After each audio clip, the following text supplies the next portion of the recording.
In this video, I'm going to show you how to replace the screen on the iPhone 6s. I will also have repair videos on how to change the charging port, the battery, and the rear camera, and you can find those in the video description. First things first, turn off the phone. You can find tools listed in the video description below. I will link where you can buy those. You'll take your pentalobe screwdriver and take out the bottom two screws in the phone. And then you'll want to take a suction cup and lift up on the screen as you slide a tool between the metal frame and the screen of the phone.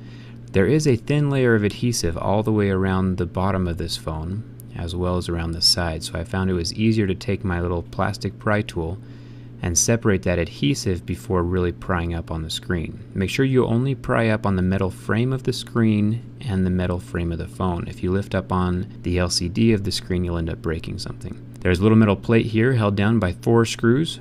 I will link a PDF chart in the video description for how to keep your screws organized. It'll be very helpful.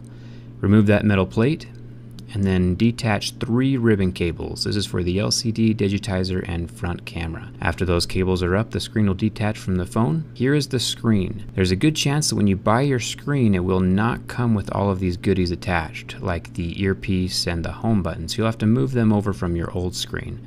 Starting off with the earpiece, there's 3 screws that hold down that top piece. Lift up that metal bracket, and there's a little lasso that reaches down and surrounds that metal bit on the screen down there, so make sure not to rip that lasso part off. I don't know what it does, but it's probably important. Then the earpiece pulls out from underneath the cables, and you can lift out the proximity sensors from their little brackets, and then this little gold piece down here as well. And that releases the front camera and all of the sensors that go along with that, like the proximity and the motion sensors. I will link this part down in the video description as well. So here's the screen of the phone. The metal plate is held down with 3 screws, 1 screw, another 3 screws on the other side, and then 1 screw down by the home button. So undo all those screws and the metal plate will lift off after you remove this adhesive that's holding it down to the top of the screen. Now that the metal plate's gone, we can remove the 2 screws that are holding down the home button, take away that metal bracket, unlatch the home button cable here. It's just like a little Lego, you just lift it up and out. And there's a little bit of adhesive holding down the home button and holding down the little circuit board down there for the fingerprint scanner. So undo that and then you can lift that out. So there's a good chance you'll have to remove these plastic bits as well and transfer those over to your new screen. So pop those out from their frame, be careful not to break them. And here is the screen itself. So this is the part you'll most likely get when you order. I will link these down in the video description below, and it will most likely come with the home button cable down at the bottom ready to attach to your home button. If not, I'll make another video on how to replace that. Getting the home button put back into place, most of the little ribbon cables have a little pin that they sit down inside, and that will help you guide where to put the ribbon cables. Get the home button put down into place and the 2 screws holding down the little metal bracket. Then you can take the back metal plate, tape it down onto the screen, and get all of those screws, there's 8 of them, screwed in around the back side.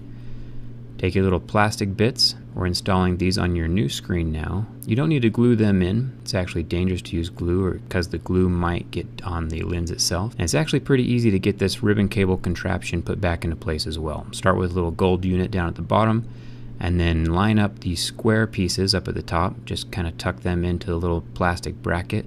Push them down into place so that they're flush with the phone.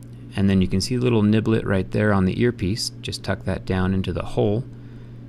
You'll feel the little niblet go down in place. Here are 4 little gold circles that go onto the top of the earpiece, and that's how the earpiece receives its connection. Now we're going to take the metal bracket after the camera is put down into place, and we're going to reattach the lasso around the metal piece, and then get the 3 screws that go onto that bracket, tuck that in. Then we can plug the screen back into the motherboard. Be very, very careful. Make sure it lines up exactly over the little Lego connection, and then press it down. You'll feel it kind of snap into place. If you look closely in the high definition, you can see mine latch down. And then before I put the metal plate on, I'm going to fold the screen down and just see if it works really quick. Now if you have lines through your screen, or if it's just like a white screen, you're going to want to unconnect the cables and then reconnect them again, and that might fix any screen issues you're having. Lucky for me, all of my cables are connected correctly, so I'm going to go ahead and lift up the screen. Make sure to turn the screen off before you lift it up, and then set that metal plate down into place and put the 4 screws in. They are different sizes, so make sure you have them in the correct order. Now the best way to put the screen down is to make sure the top is lined up first, tuck that into place, and then you can slide your hands down the sides of the phone and latch it all the way down. Make sure to put those 2 screws down in the bottom as well. Hopefully I was able to help you out. If you have any questions, leave them down in the comments. Don't forget to like if this video helped you, and don't forget to subscribe. Also check out my iPhone 6s durability video. I think you'll find it interesting. Thanks a ton for watching. Hope to see you around.